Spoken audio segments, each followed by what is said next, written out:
Kripto piyasasında bugün sizler için Solana'yı inceleyeceğiz. Solana şu anda 88 dolar civarında. Son 24 saatte %0,6 artmış.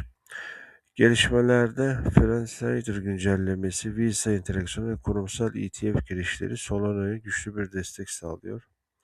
Teknik görünümlüsü 78-80 dolar bandında toparlanarak 88 dolar seviyelerine kadar yükseldi. RS nötrden pozitife dönüyor.